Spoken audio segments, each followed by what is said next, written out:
하나님 말씀 열왕기하 2장 19절에서 25절까지의 말씀입니다. 열왕기하 2장 19절에서 25절입니다.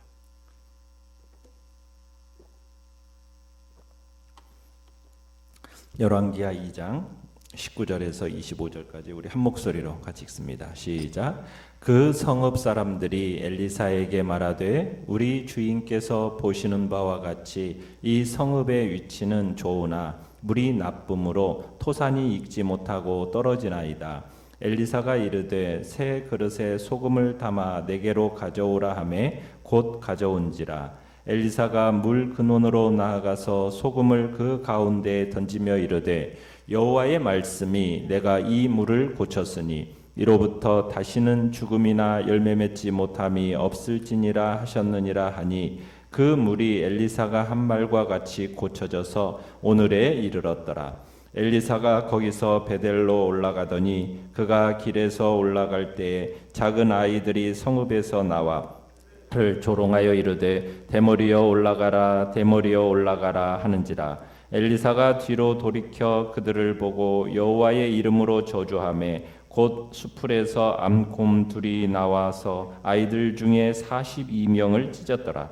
엘리사가 거기서부터 갈멜산으로 가고 거기서 사마리아로 돌아왔더라. 아멘. 오늘 말씀의 제목은 엘리사의 영적 권위라는 제목으로 말씀을 나눕니다. 하나님의 종 엘리야는 회리바람을 타고 하늘로 이제 떠나갔습니다. 이제 엘리사는 새로운 시대에 엘리야의 일을 이어받아서 그 일을 심화시키고 성숙시키는 그런 사명을 감당해야 했죠. 그러나 과연 이 엘리야의 빈자리를 엘리사가 채울 수 있을 것인가? 엘리야의 떠남은 온 이스라엘 사회에 영적 지도력의 큰 공백을 가져왔습니다. 엘리사는 분명 엘리야의 능력을 계승을 받았어요. 선지자 훈련생들도 이 모든 사실을 인정했습니다. 그래서 엘리사 앞에 엎드려서 경배까지 했고 엘리사를 새로운 대부로 환영을 했거든요. 그러나 엘리사는 이제 이스라엘 백성들이 보는 곳에서 자기가 엘리야의 대를 이은 선지자라는 것을 입증할 필요가 있었습니다. 이런 정황 속에서 엘리사가 일으킨 이 기적들은 그가 엘리야의 후계자라는 사실을 확증해 주는 겁니다.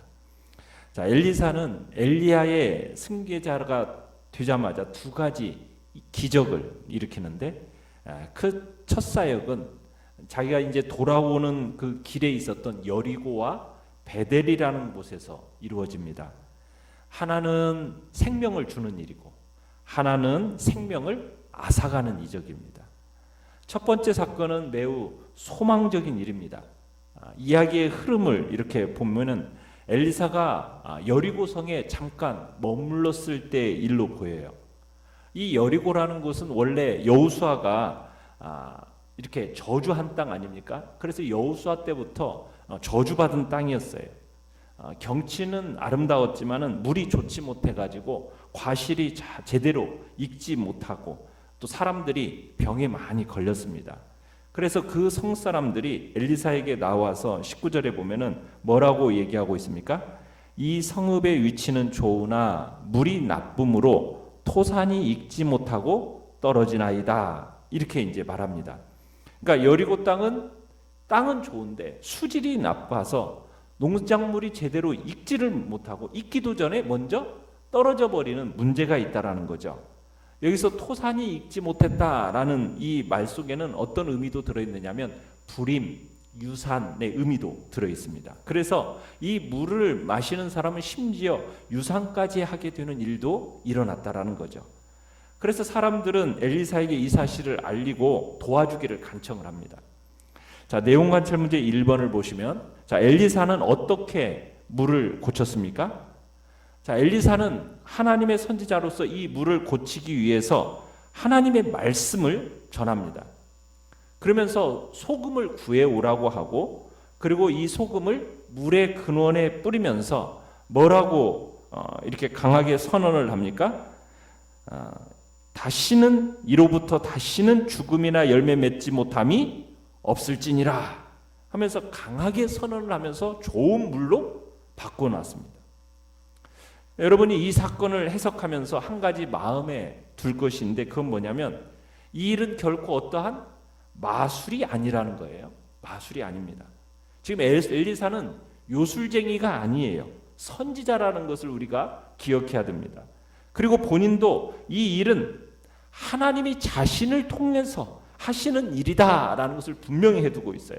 21절에 이렇게 얘기를 하지 않습니까?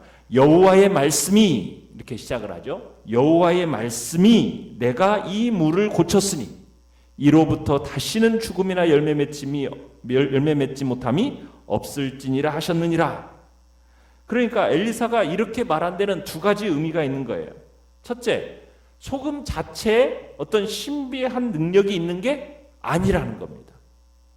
뭐 소금이 무슨 능력이 있는 게 아니에요. 엘리사가 우물에다가 소금 말고 다른 뭐를 던졌든 간에 아마 물은 맑게 되었을 것입니다. 그러니까 이건 사용한 물질에 어떤 신비한 능력이 있는 게 아니라 뭐의 능력이 있는 겁니까? 여호와의 말씀이라고 한 것처럼 하나님의 능력이 이루신 일이라는 거죠. 그러면서 이 두 번째로는 엘리사의 스승인 엘리야가 열왕기에 등장했을 때 어떻게 등장을 하느냐면 예고 없이 엘리야가 18장에 보면 딱 등장하지 않습니까? 17장에? 그러면은 엘리야가 하나님의 사람이라는 것을 입증해 주는 게 뭐였느냐면 하나님의 말씀이 그에게 있었다라는 거예요. 하나님의 말씀이. 오늘도 그 물이 그렇게 되겠어요. 그 물이 엘리사가 한 말과 같이 고쳐져서 오늘에 이르렀더라 이렇게 돼 있지 않습니까? 여기서 하나님의 말씀이 누구에게 있었다라는 거예요? 엘리사에게 있었다라는 사실을 지금 이야기하면서 이번 기적이 하나님의 말씀이 누구와 함께 있어서 엘리사와 함께 있었다라는 것을 선언하는 거예요. 그러니까 엘리야와 함께 있었던 하나님의 말씀이 이제는 누구에게? 엘리사와 함께 있었다라는 것을 선언하면서 선지자가 전하는 이 하나님의 말씀은 치료하는 능력이 있었다라는 것을 보여주고 그리고 그 여리고샘이 생수의 원천이 되어지게 된 겁니다. 그렇게 하면서 이제 첫 번째 기적은 생명을 주는 기적이었어요. 자, 그런데 두 번째 기적은 죽음을 초래했습니다. 자, 엘리사가 여리고를 떠나서 어디로 갔어요? 23절에 가보면 베델이라는 곳으로 올라갔을 때 이 베델의 아이들이 몰려와서 엘리사를 놀렸습니다. 뭐라고 놀렸어요? 대머리야 올라가라. 대머리야 올라가라. 자, 내용 관찰 문제 2번을 보시면 엘리사는 자신을 조롱한 아이들을 어떤 방식으로 심판했습니까? 자, 이렇게 조롱받는 엘리사가 그들을 보면서 어떻게 했어요? 여호와의 이름으로 저주를 했어요. 그랬더니 어떤 일이 일어났습니까? 숲에서 암곰 2마리가 나오더니 그 42명의 아이들을 찢어 죽였어요. 여기서 레위기적 관점에서 보면 야생짐승의 아이들을 공격한다라는 건 하나님의 심판을 의미하는 겁니다.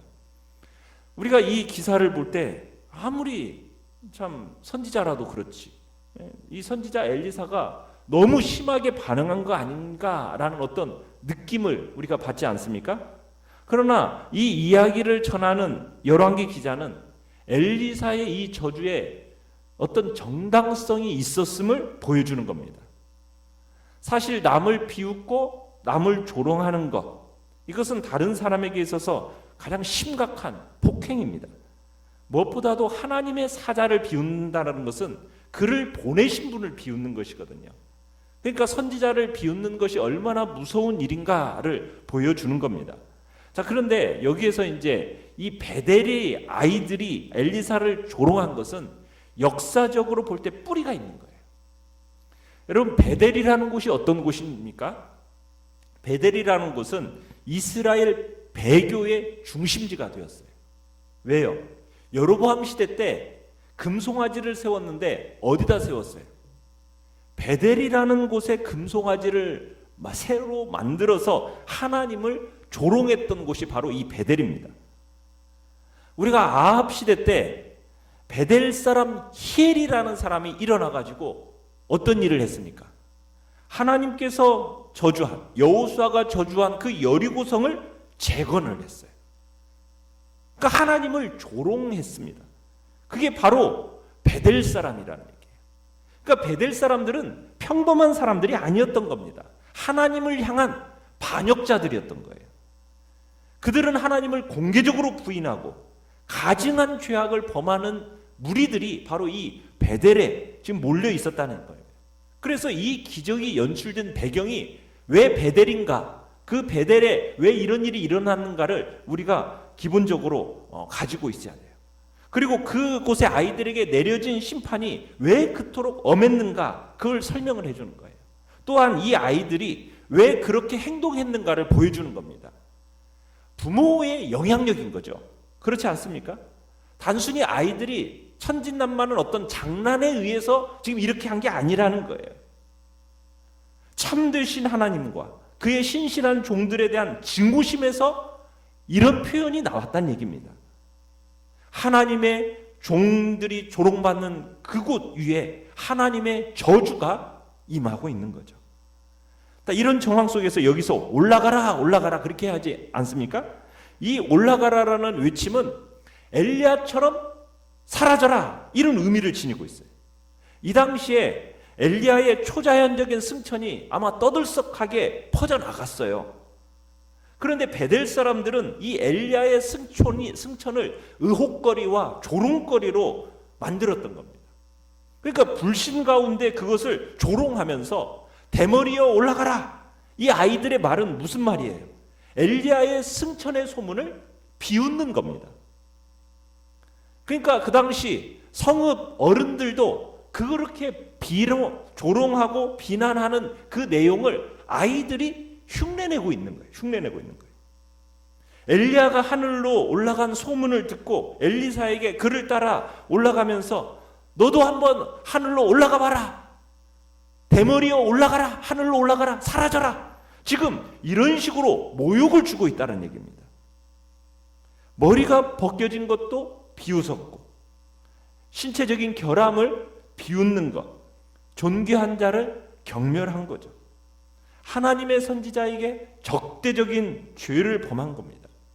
그래서 이 아이들의 죄는 그냥 가벼운 죄가 아니었다는 얘기예요. 매우 가증한 죄였고, 그리고 더 큰 책임은 누구에게 있는 겁니까? 그 부모들에게 있는 거죠. 부모들. 그 아이들의 죽음은 부모들에게 무서운 경고였고 준엄한 심판이었다는 얘기입니다. 여러분, 암콤에 의해서 갈기갈기 찢겨진 그 아이들의 시체를 바라보는 부모의 심정은 어떻겠습니까? 그런데 그 심판의 날에 그 부모들의 무식과 악행으로 인해서 그들의 자손이 영원한 정죄를 받는다는 것을 목격할 때 그 심정은 더 처절하지 않겠습니까? 그러니까 이 사건은 그들의 죄로 인해 이스라엘 위에 또 퍼부어질 무서운 심판에 대한 하나님의 경고이기도 한 겁니다. 연구와 묵상 문제 3번을 보시면 하나님이 엘리사를 통해 사랑과 심판을 나타내 보이신 까닭은 무엇일까요? 엘리사는 여리고 사람들에게는 사랑의 기적을 베풀어서 자신이 엘리야의 후계자라는 것을 드러냅니다. 또 한편 베델 사람들에게는 자신을 조롱하는 그 아이들에게 심판의 기적을 베풀어서 자신의 선지자라는 신분을 다시 한번 확증하게 된 거죠. 또한 이 이야기는 엘리사를 통해 능력을 드러내신 하나님은 어떤 분이시냐?